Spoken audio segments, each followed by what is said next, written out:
हम सबको पता होना चाहिए।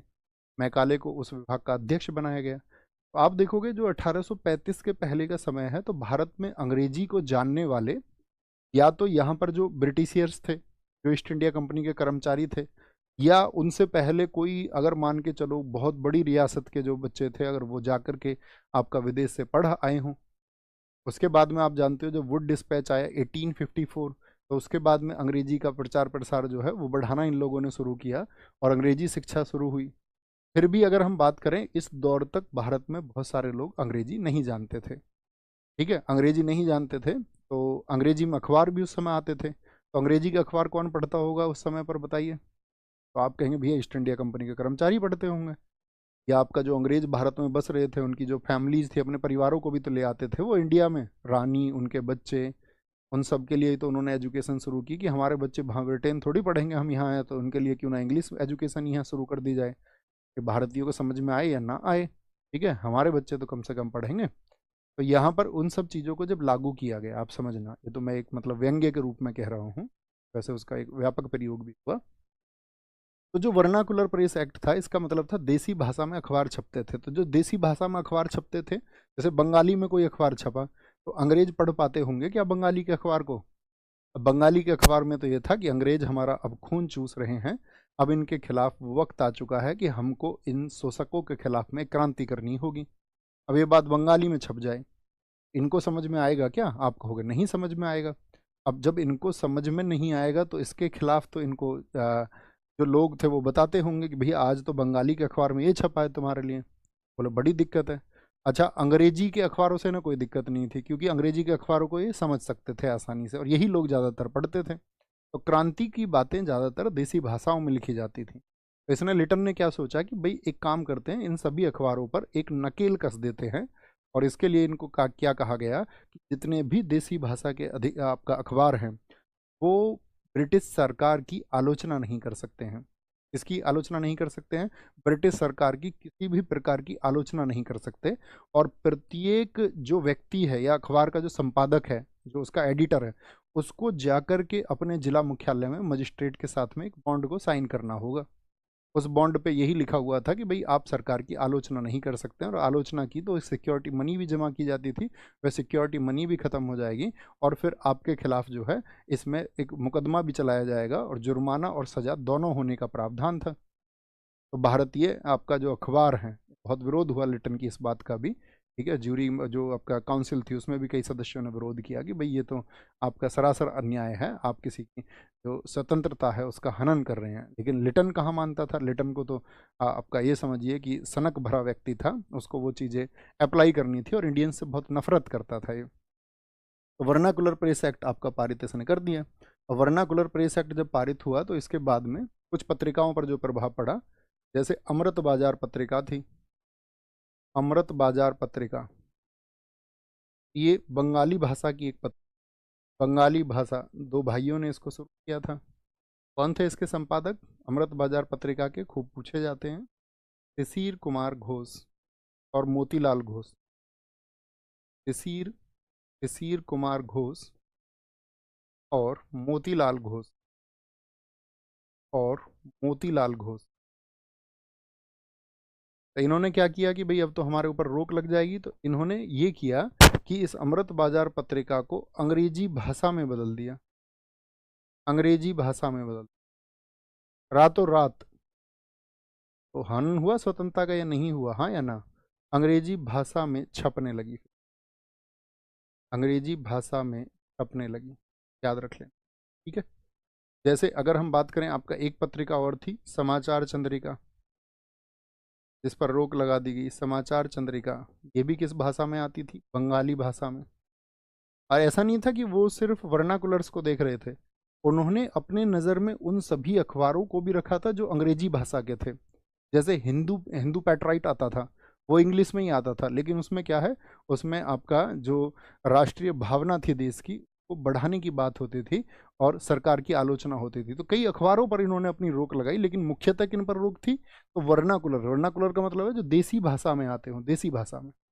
याद रख लेना, इसके लिए एक एस एन बनर्जी का स्टेटमेंट है, सुरेंद्र नाथ बनर्जी, उन्होंने एक कथन दिया है इसी एक्ट पर।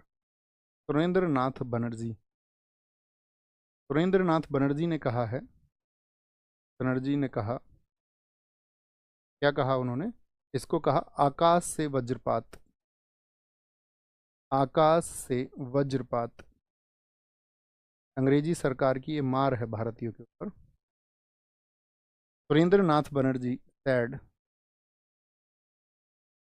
वे ब्रिटिश सरकार की एक प्रताड़ना है हमारे साथ में। ओके, अच्छा, वर्नाकुलर पेस एक्ट के साथ में एक और महत्वपूर्ण बात वो क्या थी, वो था आपका जो द्वितीय आंग्ल अफगान युद्ध। बताओ कब हुआ था, हम आपको इसको बता चुके हैं। आंग्ल अफगान युद्ध की भी अफगानिस्तान को जीतना चाहते थे क्योंकि रूस के आक्रमण का प्रभाव बढ़ रहा था। द्वितीय आंग्ल अफगान युद्ध ये चला था 1878 से 80 तक के समय, होगा ना होगा, हाँ जी। तो यहाँ पर एक संधि हुई है इस युद्ध में, ये संधि हुई थी, उस संधि को बोला जाता है गंडमक ट्रीटी, गंडमक संधि, गंडमक संधि। किस किस के बीच में हुई थी, एक तो लिटन और अफगानिस्तान का जो शासक था आपका, उसका नाम था याकूब खान, याकूब खान।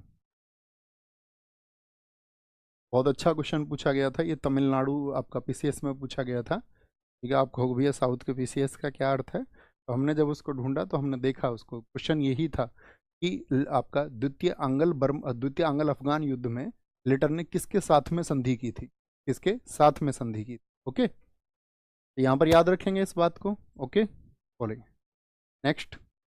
तो क्या बोल रहे हैं, लिटन, मुझे बताइए लिटन के कार्यों से आप समझ पा रहे हैं कि भारतीयों को प्रताड़ित करने का काम किया जा रहा है, हाँ या ना, बोलेंगे जी। सारे लोग बोले तो आप समझ गए होंगे इस बात को, आप कहेंगे हाँ जी ये बिल्कुल काम किया जा रहा है इसके समय पर। एक रोक इसने भारतीयों पर और लगाई, भारतीय शस्त्र अधिनियम, भारतीय शस्त्र अधिनियम। अच्छा ये बताइए शस्त्र की जरूरत क्यों होती है व्यक्ति को, शस्त्र और अस्त्र की, भारतीय, इसको बोलते हैं इंडियन आर्म्स एक्ट, कैसे लिख लीजिए, 1878 में आया था, अधिनियम पारित हुआ। क्या बोलेंगे, इंडियन इंडियन आर्म्स एक्ट 1878 में पारित हुआ। अब इसमें क्या था, शस्त्र की जरूरत होती है भैया सेल्फ डिफेंस के लिए, बिल्कुल ठीक कहा है आपने, रक्षा करने के लिए जरूरत होती है। कई बार तो ऐसा होता था भाई, आपका जब जंगलों में बहुत सारे लोग रहते हैं तो उनको आपका जरूरत पड़ती है ना, जंगलों में मतलब जो जंगली जानवर आ जाते हैं उन सब से रक्षा के लिए जरूरत पड़ जाती है, तो भारतीयों के पास में हथियार रहते थे। लेकिन 1857 की क्रांति के बाद से इन सब लोगों के मन में तो ये था कि भाई अभी तो हमको ये करना पड़ेगा, कहीं भारतीय कल शस्त्र लेकर के एक ऐसी सेना ना बना ले जो कल हमारे खिलाफ विद्रोह कर दे।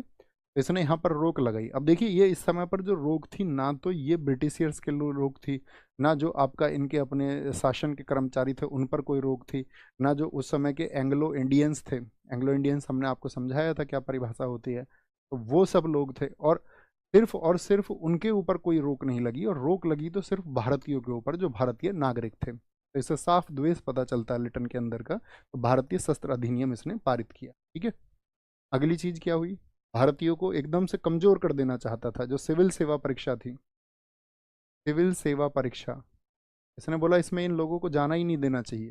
सिविल सेवा परीक्षा, परीक्षा में उम्र सीमा इस समय पर होती थी, उम्र सीमा 21 वर्ष, 21 वर्ष से घटाकर घटाकर मैक्सिमम एज बता रहा हूं मैं आपको, घटाकर 19 वर्ष कर दी गई। यानी मैक्सिमम 19 तक आप एग्जाम दे सकते हो, 19 वर्ष कर दी गई। जैसे आज तो 32 तक आप दे सकते हैं, 19 वर्ष कर दी गई। और फिर आपका उसके बाद में एज रिलैक्सेशन भी है, छूट भी है। तो यहाँ पर क्या बोलेंगे, इसके लिए इसने क्या बोलेंगे, by reducing the age of Indians, by reducing the age of Indians, age of Indians in civil services examinations, in civil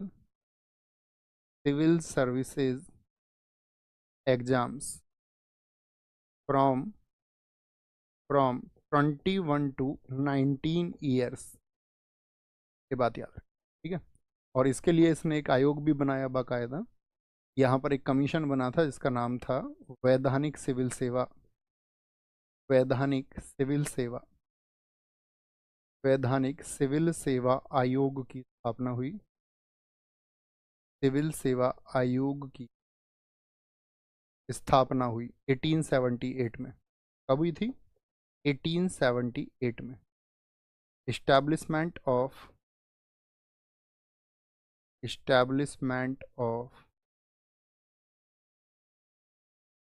statutory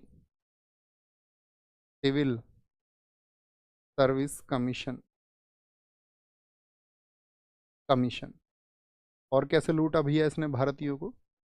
तो यहाँ पर क्या था आपका, एक लूट इसने की, सिविल सेवा परीक्षा होगी भारतीय सशस्त्र, एक लूट इसने की 1879 में सूती वस्त्रों पर आयात कर को खत्म कर दिया। आयात कर को खत्म कर दिया। क्या बोलेंगे? आपका import tax on cotton clothes were abolished in, या वाज अबोलिश्ड इन 1879। अब देखो कि था क्या, सूती वस्त्रों पर क्या हुआ, इससे भारत का टेक्सटाइल कैसे बर्बाद हुआ। तो सूती वस्त्रों पर हम लोग जब यहाँ से रॉ मटेरियल लेके जाते थे, रॉ मटेरियल कहाँ लेके जाते थे सारे लोग? लंदन। लंदन में वहाँ उसको प्रोसेस करके वापस भारतीय बाजार में ये बेचते थे। तो भारतीय बाजार में जब आता था तो उस पर 5% की उस समय पर आपका इनकम टैक्स लगता, वो सॉरी 5% का उस पर क्या लगता था, आपका टैक्स लगता था। यानी कि एक इम्पोर्ट टैक्स लगता था 5% का। तो 5% का जो इम्पोर्ट टैक्स उस पर लगता था, उसका बड़ा विरोध होता था ब्रिटेन में कि भाई हम जो कपड़ा भेज रहे हैं, अब हमारी सरकार है देश में, अब हाँ भारत में हमारी सरकार है, और फिर हमारी सरकार होने का क्या फ़ायदा है। तो ब्रिटेन का प्रधानमंत्री इन दिनों में हुआ करता था डिजराइली। तो उस डिजराइली के ऊपर जो आपका उत्पादन करने वाले व्यक्ति थे ब्रिटेन में, सूती वस्त्रों को जो प्रोसेस करते थे, उसका लिए शहर था लंकाशायर। तो लंकाशायर के व्यापारियों ने डिजराइली के सामने एक प्रदर्शन किया, और एक विरोध प्रदर्शन किया, जो भारत में भी हुआ और आपका वहाँ ब्रिटेन में भी हुआ। और उस प्रदर्शन के चलते हुए डिजराइली ने अपने लोगों के समर्थन को प्राप्त करने के लिए क्या किया, इससे कहा इस बात को लिटन को कि भाई ये जो हमारे ब्रिटेन के लोगों को नुकसान हो रहा है, देखिए आप अपने लोगों के लिए कितना चिंता करते थे, और भारत के लोगों की कैसी हालात इन्होंने कर दी थी, उस सोने की चिड़िया को कैसा इन्होंने कर दिया। तो उन्होंने क्या किया, भारतीयों को जो कमाई होती थी उसको भी इन्होंने खत्म कर दिया, और इस तरह से फिर भारत की टेक्सटाइल इंडस्ट्रीज भविष्य में क्या है, बर्बादी की ओर। बात समझ गए यहाँ पर? ये सब इसके आपका काम रहे। लिटन के समय पे क्या किया, नमक पर रोक, दिल्ली दरबार में देखा किस तरह से पैसा बहाया गया, अपव्यय किया गया। वर्नाकुलर प्रेस एक्ट में हमारे अपने जो देसी भाषा के अखबार थे उन सबको बोल दिया गया कि सरकार की आलोचना नहीं कर सकते, शस्त्र नहीं रख सकते थे। याद रख लेना इसमें। भारतीय नागरिकों पर रोक थी। किस पर रोक थी? भारतीय नागरिकों पर रोक।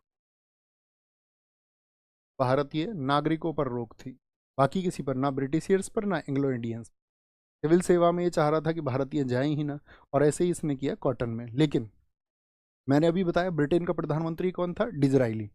तो ब्रिटेन का डिजराइली जो था वो अपदस्थ हो गया, और उसकी जो है जीत हो गई, हार हो गई उसकी, और उसकी जगह जीत करके आया ग्लैडस्टोन।